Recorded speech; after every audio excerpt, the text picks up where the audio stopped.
Certaines écoles secondaires n'ont pas attendu les nouvelles directives du ministère de l'Éducation du Québec pour agir et réagir face à l'effritement de l'apprentissage du français dans les écoles. L'école secondaire Jeanne-Mance, en plein cœur du plateau Mont-Royal, compte 1400 élèves qui proviennent des milieux parmi les plus défavorisés de Montréal.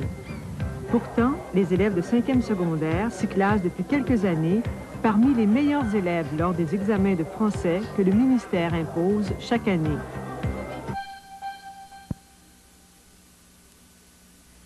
Ici, lire n'est pas une punition, c'est une institution. Depuis 5 ans, au début de chaque cours de français, les élèves sont obligés de lire pendant 10 minutes le livre de leur choix.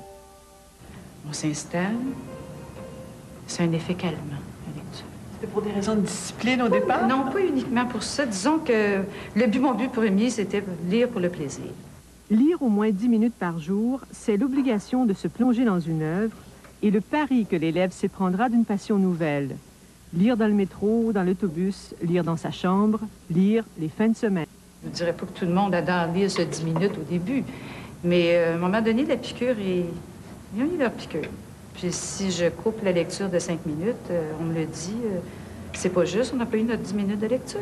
Ils sont pas obligés de dire ce qu'ils ont lu de telle place à telle place cette journée-là. C'est pour le plaisir. Et tranquillement, tout le monde a son livre et tout le monde lit. Et ça devient naturel et automatique. Tout le monde prend son livre de lecture en début de période de français. Et maintenant, dans les autres niveaux, il n'y a plus de problème. La bibliothèque de l'école Jeanne-Mance est impliquée dans ce programme de lecture obligatoire. Par des conseils adaptés à la personnalité de chaque élève, on cultive le goût de lire et non le dégoût de la lecture. Ben, les livres d'humour, science-fiction, mais pas trop. Des livres de science-fiction. Est-ce que c'est des histoires de princes charmants? Hein? Depuis le secondaire 1, ils nous font lire au début des cours, puis c'est comme ça nous donne le goût de lire. Quelque chose que ça va me tenter de vivre, des choses que je vois les personnages vivre ça, puis que je me dirais que j'aimerais être à leur place. C'est la seule place comme j'ai le temps de lire à l'école. Tu sais, parce qu'il y oblige, puis en même temps, ben là, je vais le lire, parce que chez nous, là, je lirais pas ça, tu sais. En général, je prends des livres qui se terminent bien à la fin. Ça, c'est important. Alors, vous allez lire la fin avant de commencer? Oui, je lis pour me reposer. Alors, s'il faut que je commence à pleurer sur un livre, c'est pas vraiment reposant. Faut que ça soit différent de ta vie, parce que sinon, c'est comme aussi bien se mettre à penser sur ta vie. Il faut que ça soit différent, dans un autre milieu que le tien. Dans les écoles secondaires, dans plusieurs bibliothèques, on se sert justement de la bibliothèque comme endroit pour garder les élèves indésirables qui sont sortis de cours. Dans la plupart des écoles secondaires, la bibliothèque est utilisée comme un lieu de pénitence. Ici, c'est un lieu de récompense. Il est important pour moi de ramener la bibliothèque à sa fonction normale, qui est de prêter des livres et faire aimer les livres aux jeunes. 5 ans après l'instauration de ce programme de lecture, ils sont nombreux les élèves qui ont développé le réflexe de lire. Au lieu de chahuter ceux qui ont terminé des exercices écrits ou des examens, s'empressent souvent de retourner à la lecture de leurs romans. Ouais, ça ne dit pas, on dirait, on est obligé de dire ça. Alors, donc... Le goût de la lecture engendre souvent celui de la langue et de la grammaire. Dans sa classe de français, Pierre Lemaire a ressorti de ses vieux tiroirs le précis de grammaire Grévis. Je vois qu'il y a des professeurs de français dans toute la province de Québec qui, clandestinement, ont ressorti ce matériel-là, même si ces manuels-là sont un peu vieux du point de vue du contenu, du point de vue pédagogique. Ce sont des merveilles. Il se fait pas mieux. Il n'y a pas d'autre chose pour aider les jeunes à maîtriser leur langue pour ce qui est du programme de grammaire et ainsi les préparer à écrire. C'est à travers des textes soigneusement choisis que ces élèves apprennent les rudiments du bon usage de la langue et les subtilités de la grammaire. Pierre Lemaire croit que seules les œuvres stimulantes pourront faire progresser ses élèves vers une pensée claire et articulée. La langue, c'est d'abord un instrument de pensée. On apprend à penser pour mieux écrire. Et à partir du fait qu'on écrit mieux, généralement, on pense mieux.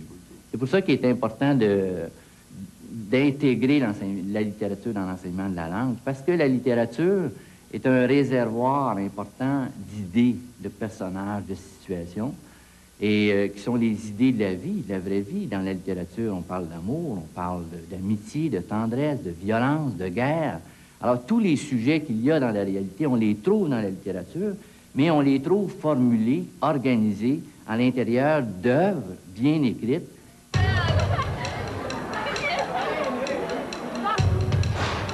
Dans la plupart des écoles secondaires du Québec, la littérature a pratiquement été évacuée de l'enseignement du français. Les élèves analysent des textes à partir d'articles de journaux ou de magazines, ou encore à partir d'extraits de romans, de pièces de théâtre, sortis du contexte de l'œuvre et de son auteur. C'est un détournement des œuvres. On prend les œuvres pour faire remarquer aux élèves qu'il y a un lien entre les chapitres. On prend les œuvres pour leur faire remarquer qu'il y a un omnipuissant, omniprésent, un narrateur neutre ou des trucs comme ça. Je veux bien expliquer ça une fois dans l'année, mais je ne veux pas passer mon année sur des trucs comme ça. Ça n'a rien à faire dans les classes. On ne donne pas un cours de linguistique structurale à des élèves du 5e secondaire. On donne un cours de langue à partir de la littérature. Et on les fait écrire. Point.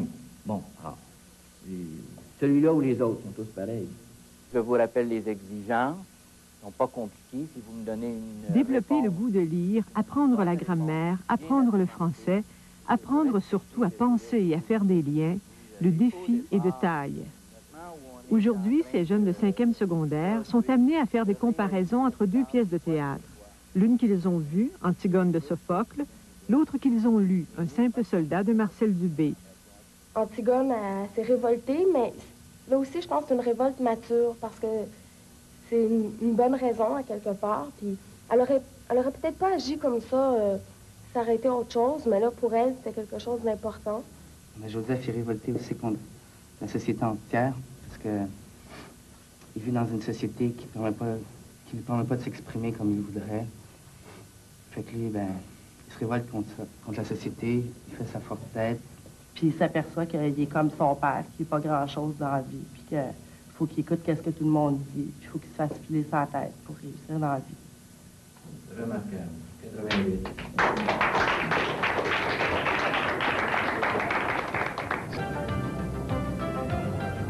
Organiser une pensée par écrit, c'est compliqué et ça exige un enseignement. C'est là qu'est la faiblesse à l'heure actuelle. Je pense qu'une des raisons pour lesquelles il y a des difficultés au niveau de la structure de la pensée, au niveau de la structure des phrases au collégial et à l'université, vient du fait que le programme de français au secondaire ne permet pas aux jeunes qui sont intelligentes et intelligents de roder cette capacité intellectuelle qu'elles ont et qu'ils ont tous. Je le vois, ils sont extraordinaires. Mais il faut exiger plus pour être capable de leur permettre d'accéder aux études supérieures. Il faut organiser à un niveau national où il y a un corpus bien fait des étapes, comment on fait ça, qui nous donne quand même notre liberté de le faire passer comme on l'entend, mais il faut un programme national d'enseignement de la grammaire et de la syntaxe, avec en appui un programme de littérature qui nous permet de faire écrire les élèves tout le temps à partir du plus beau matériel qu'il n'y a pas, qui est la littérature.